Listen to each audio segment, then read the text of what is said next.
I'm having a nightmare hair day again. I just sat down. I cut all of my pieces for my May bunny. I made the ears last night and the cuffs. I'm gonna put a couple more details on the cuffs, I think, just because. But right now, as of right now, this is what the cuffs look like.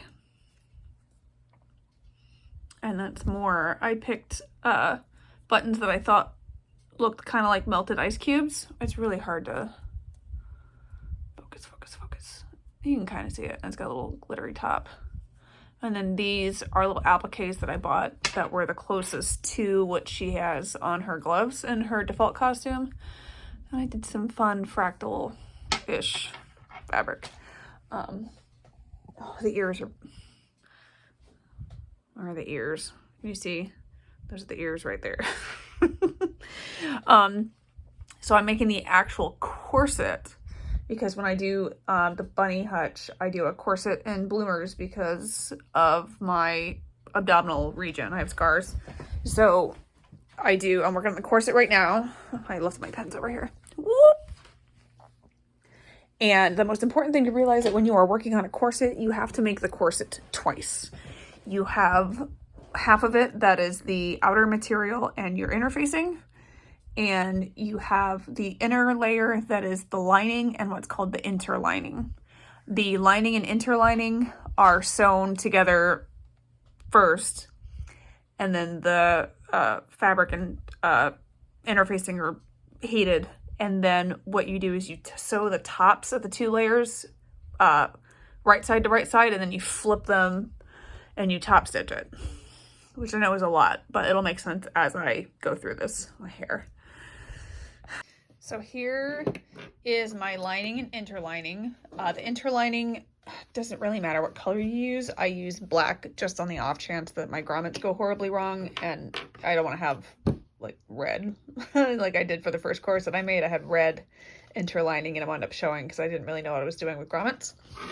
So you cut all of the same pieces that the corset is going to be made out of this, and you just sew the pieces together. It's really straightforward.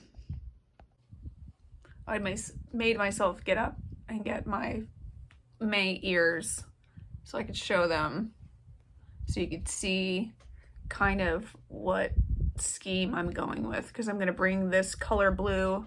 Obviously it's the same blue as the cuffs, and then I'm going to put the same pearl detail on part of the front of the bodysuit, and I'm going to have more of these rhinestones. I got really close color rhinestones, and then the silver rhinestones that are on here, you can see them like right close to the heart. They are the ones that I put on the rhinestone fishnets that I've been working on. I think these are the least heavy ears I've ever made for a bunny hutch party.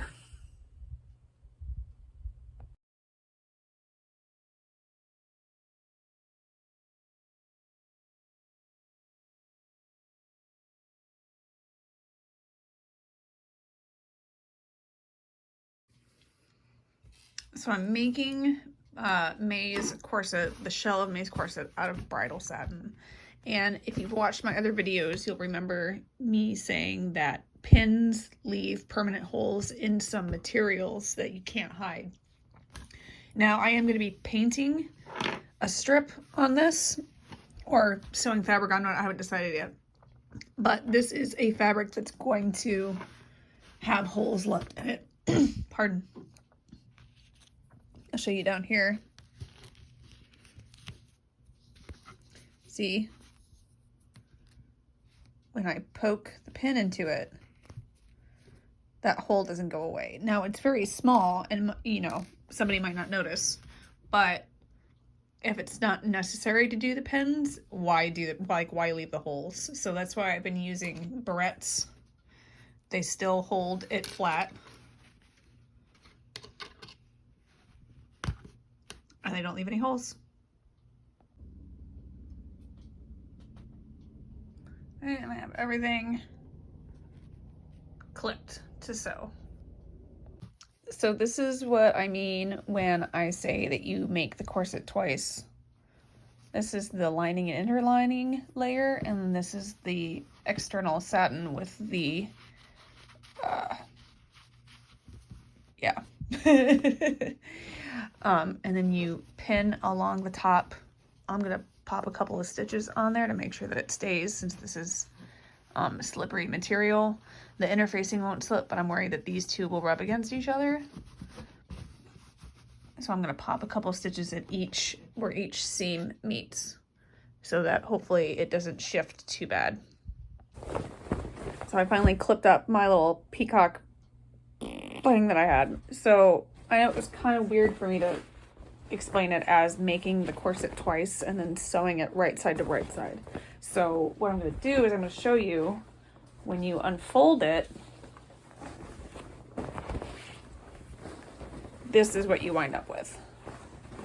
So you have the outer shell, which in this case is the white bridal satin, and then the lining is the gray. And then what you'll do is you'll top stitch this, kind of like I did with the other piece. And you top stitch it until you make it so it sits nice and flat and pretty. And you do that along the full top. Again, like I said with the other material, pins are gonna leave noticeable holes in this white satin. So this is gonna be something that I'm gonna clip down instead of pin. Normally I would pin it, but I don't want to leave unnecessary holes in this fabric. See, and the clips work too, as long as you're careful with them.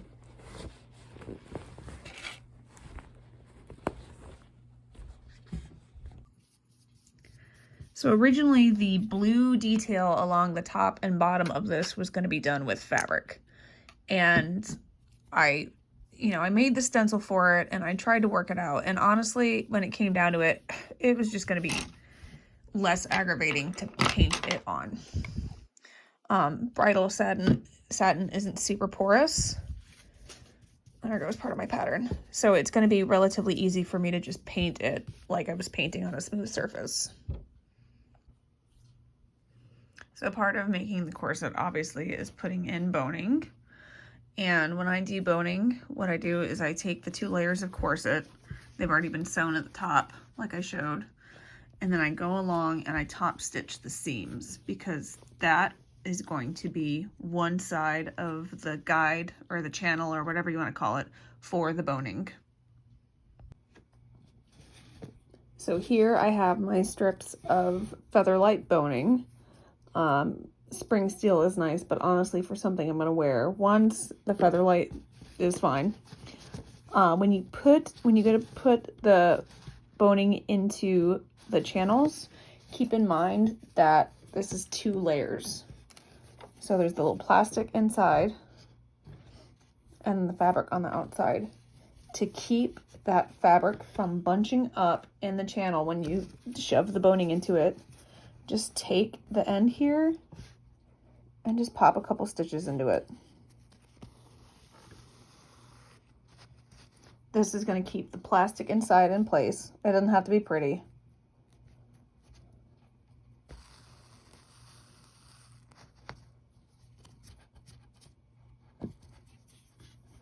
It literally just has to hold it in place.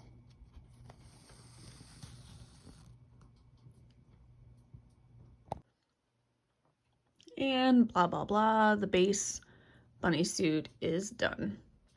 I did the grommets. I'm gonna add more grommets because it doesn't sit like this on me. It bunches up a lot, so I need to add 1, 2, 3, 4, 8 grommets total, which won't be so bad. I hate doing grommets, but they're necessary. Sewing the fake fur was a pain. But that's her, that's me.